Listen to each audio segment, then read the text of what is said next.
Windows server 2019 training series की इस video में हम देखेंगे विंडोज सर्वर 2019 डीएचसीपी सर्वर के ऊपर हम डीएचसीपी ऑप्शंस को सर्वर लेवल से और स्कोप लेवल से किस तरह से सेट कर सकते हैं।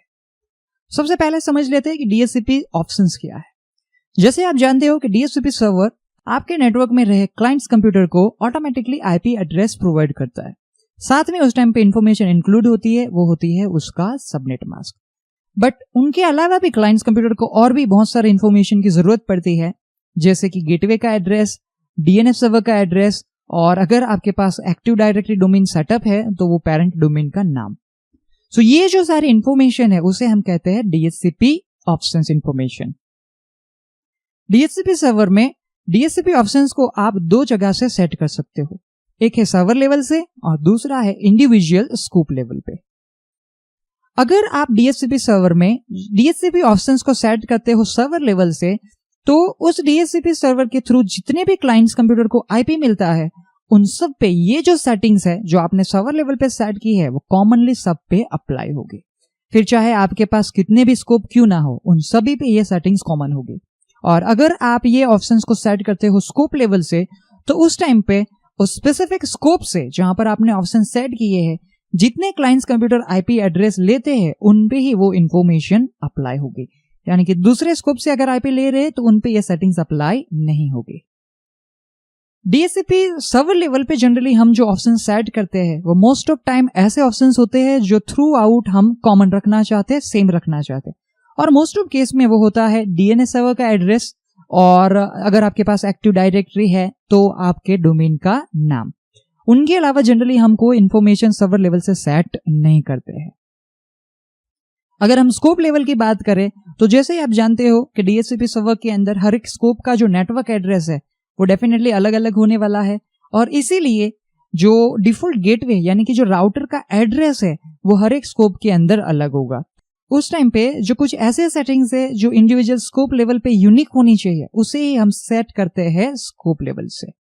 और कुछ केस में ऐसा भी हो सकता है कि आप अगर चाहते हो कि स्पेसिफिक डीएचसीपी स्कोप में मल्टीपल डीएनएस एड्रेस स्पेसिफाई किए जाए, और अगर आप ऐसा भी चाहते हो कि वहां पर पब्लिक डीएनएस सर्वर का एड्रेस भी इंक्लूड हो, फॉर एग्जांपल 8.8.8.8, तो वो भी आप वहां पर सेट कर सकते हो। तो स्कोप लेवल से जो आप देना चाहते हो वो ऑप्शंस को आपको सेट करना है स्कोप लेवल से। चलते हैं हमारे विंडोज सर्वर 2019 डीएचसीपी सर्वर के ऊपर, जहां पर हम ये सारी चीजें देखना चाहेंगे। अब तक के वीडियो में हमने देखा है कि हम विंडोज सर्वर 2019 के ऊपर डीएचसीपी सर्विस किस तरह से इंस्टॉल और कॉन्फ़िगर कर सकते हैं, रिजर्वेशन किस तरह से कर सकते हैं, फिल्टरिंग किस तरह से अनेबल कर सकते हैं। सबसे पहले इस डेमोन्स्ट्रेशन को और भी अच्छे से देखने के लिए मैं एक स्कोप क्रिएट करने के लिए जाता हूं, और जो ऑलरेडी आपको पता ही है कि कैसे किया जा सकता है। राइट क्लिक करता हूं IPv4 पे, यहां से सिलेक्ट करता हूं न्यू स्कोप, क्लिक करते हैं नेक्स्ट। यहां पर आपको देना है स्कोप को कोई भी नेम। मैं यहाँ पे नाम दे देता हूं टेस्ट डीएचसीपी स्कोप, क्लिक करते हैं नेक्स्ट पे।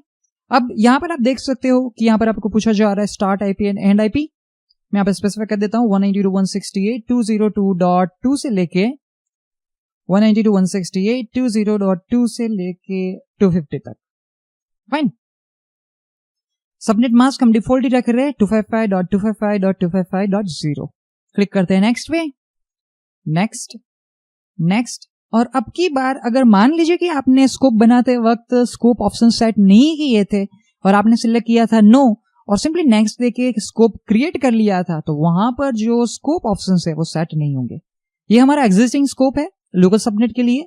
मैं उसके ऊपर क्लिक करता हूं स्कोप ऑप्शंस पे। यहां पर आप देख सकते हैं कि राउटर, डीएनएस सर्वर और DNS domain name already set है। बट इस स्कोप के ऊपर हम देखें तो यहां पर आप देख सकते हैं कि स्कोप ऑप्शन सेट नहीं है, और बाय चांस अगर आपने उस स्कोप को एक्टिव कर दिया है तो डेफिनेटली क्लाइंट कंप्यूटर के पास वो इन्फॉर्मेशन नहीं है, जैसे कि गेटवे, डीएनएस सर्वर और डोमेन नेम। तो वैसे सिनेरियो में हम ये सारी सेटिंग्स सेट करना चाहते हैं। सबसे पहले हम सर्वर ऑप्शन सेट देख लेते हैं कि जो यहाँ पर सेट नहीं है, तो हम वो भी चेक कर लेते हैं कि कैसे कॉन्फ़िगर कर सकते हैं। आपको सर्वर ऑप्शंस के ऊपर राइट क्लिक करना है और यहां से सिलेक्ट करना है कॉन्फ़िगर ऑप्शंस। अब यहां से हम सिलेक्ट कर रहे हैं नंबर 60006 डीएनएस सर्वर, और आप चाहे तो आप यहां से मैन्युअली सर्वर का नाम डाल सकते हो या फिर आप यहां पे मैन्युअली आईपी एड्रेस भी डाल सकते हो। अगर आप यहां पर एफक्यूडीएन सेट करते हो तो आपको रिजॉल्व करके आईपी रिजॉल्व करना होगा, जो आपका लोकल डीएनएस सर्वर करके देगा, और फिर आप आईपी ऐड कर सकते हो। बट मैन्युअली ही ऐड कर देता हूं जो है 192.168.201.2 क्लिक करते हैं ऐड बटन पे। ओके और यहां से हम हमारे जो डोमेन का नेम है, सॉरी ऑप्शन नंबर 15 उसे भी सिलेक्ट कर लेते हैं और यहाँ पर ऐड कर देते हैं हमारा डोमेन का नाम जो है itstarter.local। फाइन, क्लिक करते हैं अप्लाई। ओके और क्लिक करते हैं ओके। पता नहीं ऐसा क्यों हो रहा है, बट अप्लाई होते ओके देते ही वो पैकेज में चला जा रहा है। फाइन, अब ये जो ऑप्शन है वो हमने सेट किए हैं सर्वर लेवल से। फाइन, एग्जिस्टिंग स्कोप के ऊपर अगर मैं क्लिक करूं और यहाँ पर हम देखें स्कोप ऑप्शंस, तो वहां पर कोई भी चेंजेस नहीं है क्योंकि वही ऑप्शंस यहाँ पर सेट है इसीलिए। अब यहाँ पर हम सेट करते हैं इसके अंदर, वहां पर कोई भी ऑप्शन सेट नहीं है तो राइट क्लिक करते हैं, कॉन्फ़िगर ऑप्शंस पे जाते हैं। सबसे पहले मैं सेट करता हूँ राउटर का एड्रेस। राउटर का एड्रेस जो स्कोप है उसके अकॉर्डिंग मैंने सेट किया है हमारे डेमो के लिए 192.168.202.1 जो असाइन हुआ है राउटर को। क्लिक करते हैं ऐड, फिर हमें सिलेक्ट करना है 006 DNS सर्वर एड्रेस जो सेम ही रहने वाला है 192.168.201.2। क्लिक करते हैं ऐड पे। ओके और ऑप्शन नंबर 015 सेम यहां पर हम सेट करें itstarter.local। क्लिक करते हैं अप्लाई। ओके और क्लिक करते हैं ओके बटन पे। फाइन, यहां पर ऑप्शन सिर्फ हमने एक ही चेंज किया है और वो है हमारे राउटर का एड्रेस। क्योंकि इसका नेटवर्क अलग है इसलिए इसमें जो गेटवे का एड्रेस आ रहा है वो सेम है। सो इस केस में अगर आप ये कॉमन इंफॉर्मेशन यहां से सेट नहीं करते हो तो भी चलेगा। मैं टेस्टिंग करने के लिए इसे यहां से रिमूव कर रहा हूं। हम ये देखना चाहते हैं कि क्या सर्वर लेवल से वो इंफॉर्मेशन हमारे स्कोप के ऊपर अप्लाई होगी या नहीं होगी। ठीक है, क्लिक करते अप्लाई और ओके। और जैसे आप यहाँ पे देख रहे हो कि फिर भी वो इंफॉर्मेशन यहाँ पर आ रही है जो हमने सेट नहीं की है, वो आ रही है हमारे सर्वर लेवल से। अब आप यहाँ पर ये जो आइकन है वो देखेंगे तो ही आपको पता चलेगा डिफरेंस। स्कोप में अगर हम देखें तो यहाँ पर जो इन्फॉर्मेशन है वो है, ये दो आइकन अलग है क्योंकि ये सर्वर लेवल से आ रहे हैं और यहाँ का जो है वो लोकल, इसमें आइकन यहाँ पर अलग मिलेगा। जैसे मैंने आपको बताया था कि अगर आप चाहे तो आप मल्टीपल DNS सर्वर एड्रेस भी सेट कर सकते हैं। तो हम स्कोप के लिए देना चाहेंगे नंबर 6 और यहाँ पर दूसरा IP एड्रेस भी मैं ऐड करने के लिए चाह रहा हूं जो है 8.8.8.8। क्लिक करते हैं ऐड पे। फाइन, और वो भी सक्सेसफुली ऐड हो चुका है। क्लिक करते हैं अप्लाई और क्लिक करते हैं ओके। अब आप यहाँ पर देख सकते हो कि जो इन्फॉर्मेशन है वहां पर हमें दोनों एड्रेस के तौर पे दिखाई जा रही है।